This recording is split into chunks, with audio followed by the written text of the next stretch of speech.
Don't forget, like and subscribe.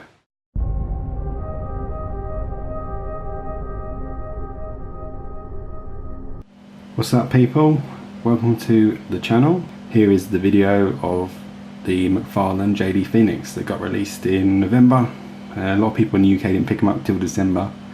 Quite slow to get over here, but as you can see, still in his box, still sealed with the tape. So it's going to be a proper unboxing video.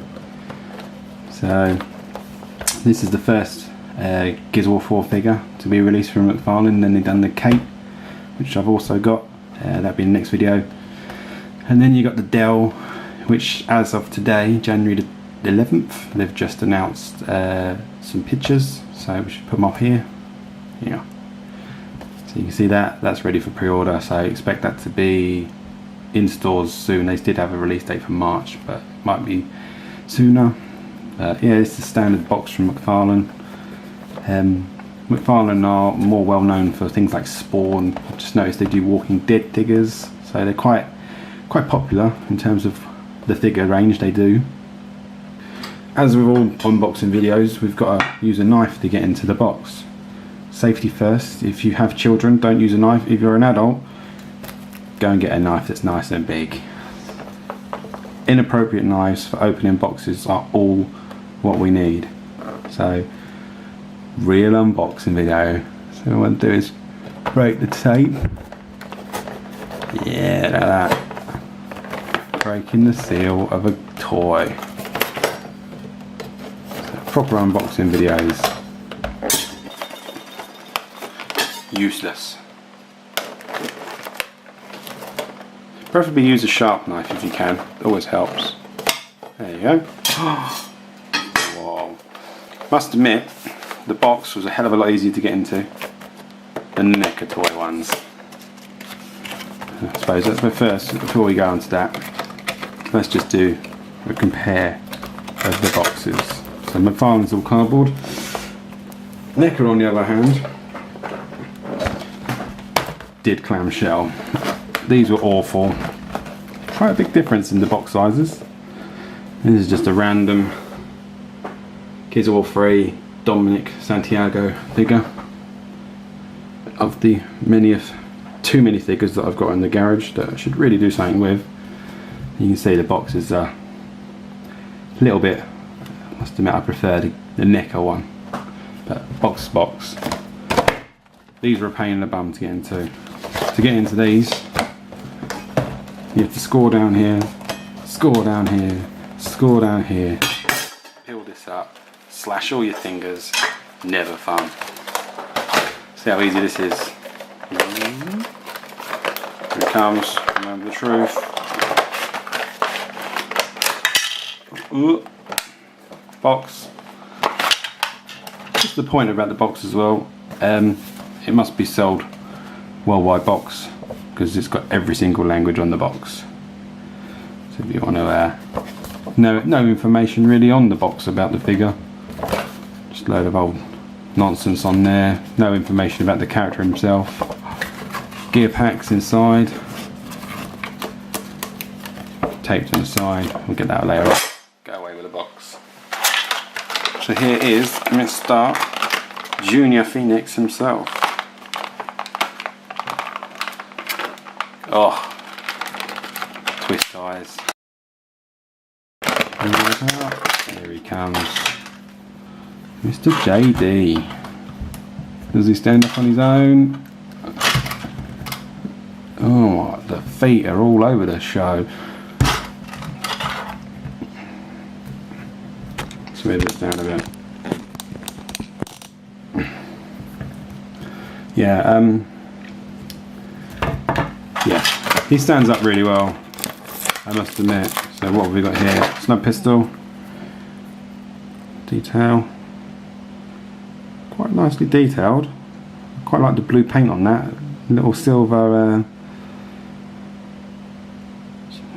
auto switch there. I don't know why it's got that. Not actually sure the gun has semi-automatic. Yeah, it's got a nice little pin on there to click into his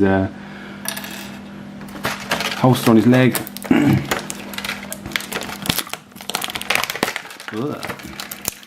And then Lancer is the main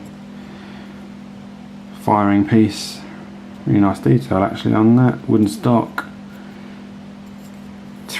Terrifically inappropriate, pointless blood splatter. I hate the blood splatter on these weapons. I really hate them. I wish they'd just not do it. There's just no need. There's no need to do it. It just doesn't look good. It's pointless. Handle doesn't pop out like the Necker ones. It's quite static. It feels hollow, in fact. But thankfully, us being the good old channel that we are, we can always do a comparison. So this is the gold edition Marcus Phoenix Lancer that Necker did. So it's the old style one. As you can see, not much in it really, not much at all. This feels more heavier, but it's quite bendy. It's solid. This feels hollow and doesn't bend. So it's kind of like the compromise, I guess. You have a hollow plastic piece which is more solid. This tends to bend and flex. You can see where the hand goes through the handle on the Necker ones. It bends up all the gun, which is a bit annoying. I don't always bend around, but yeah. So look at JD. See if this camera gets the fitty focus on there. I must admit, the Gears of War line, anything that's Gears of War, I really enjoy getting. I'm not convinced on the old JD figure. It looks good. I'm not gonna lie, it's not bad. It just doesn't look as. I think the Kate one's a lot better. You'll see that in the next video. Yeah, the articulation seems really stiff. Stiff on the legs. Really stiff on the legs. And unfortunately, we got head side to side only. Arm back and forth. Back and forth. Up and down. Wrists swivel. Elbows swivel. Same for both arms. Torso 360 swivel. Nothing in the waist. Hips are really stiff, but move limited by the feet.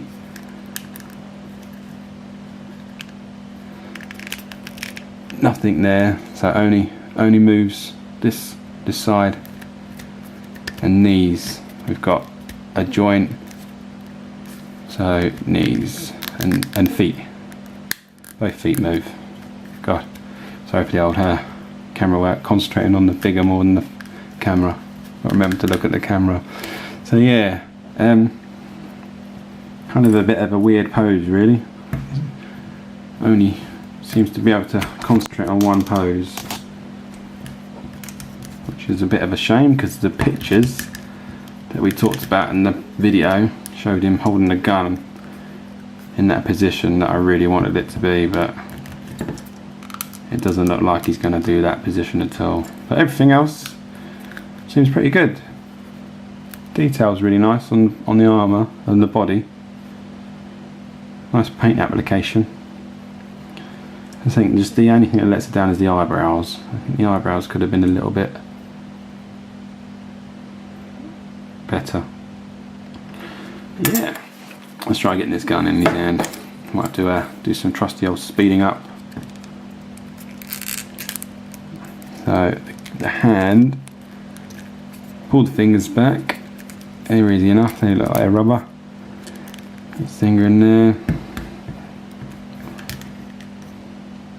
And then his hand goes through there. That's better design, to be fair. They've made the fingers rubber and the gun hard plastic, so they slot through that Lancer really nicely. bit tight. You can hear the old plastic scrunching away. Top tip though, if you get a stiff figure, if you get some hot water, run them under the hot tap on the joint is stiff and it should free it up, no problem. That was a big problem with the NECA figures. They'd always be super stiff, so you just chuck it under hot water and it'll be fine. There's the peg and the snub. Pop that in there, that's nice and stiff, ain't going nowhere. And what I would assume is the stand, because he doesn't really stand on his own 2 feet. Just a bit disappointing really. I was hoping that we wouldn't have to have the stand, but here's what it is. Figures are figures. Get him on that stand. Once it's on the stand, absolutely fine. No problems at all. I must admit the pose in the legs is a bit dainty, a bit funny. Yeah, it's not too bad. More of a statue than a figure, action figure, I'd say. Yeah, once he's in a pose, there's not really much else you can do with him, unfortunately. So, but yeah, still good. Still looks the business. Still a Gears of War figure. So this is what happens with these figures. They get better as they go along. They find new things, new features, new ways to make things better, as you will see now. So these are the Gears of War figures from NECA. So you've got the Series 1 Marcus Fenix, Series 2, which they kept for waist 3 to 6 with different variations of him, and then Gears of War 3 Marcus Fenix. So if you look at the figures, for some bizarre reason Marcus shrunk through his life, but you can see that the differences in detailing improved a lot through the wave. So the articulation on the figures changed a lot. The NECA ones, again, like I say, these were stiff. They had no movement in the legs, only it's limited movement here and here and here and here, and the same with the bodies. Everything was really limited. So on the Series 2 they changed it, so you had new articulation in the hips here, which allowed him for more of a solid standing position, so you could bend the legs and he would stand up much more easier than this one. This one only kind of like splayed the legs, so you end up spreading them out too much. And then they really went full on with the Gears 3 figures by giving articulation here, so it will improve. It takes time, I think, for these figures to really come on, and it all depends on how much we like them. It all depends on the sales. You know, if the JD, the Kate and the Dell, they all take off, the Mcfarlane are going to do more, and I think if it's not, then I think they're going to go the same way as the NECAs. Yeah, it's a good figure. Places to buy them in UK are Forbidden Planet, have them. I know some people have had some problems getting them online, but we went in store and they've got them, so be quick because they're not going to be around for long. And like I say, just take them for what they are. They are expensive, 20 quid, but everything's expensive nowadays. If you're a true Gears fan, then you've got to go for it. You've got to go for it. You've got to go for it.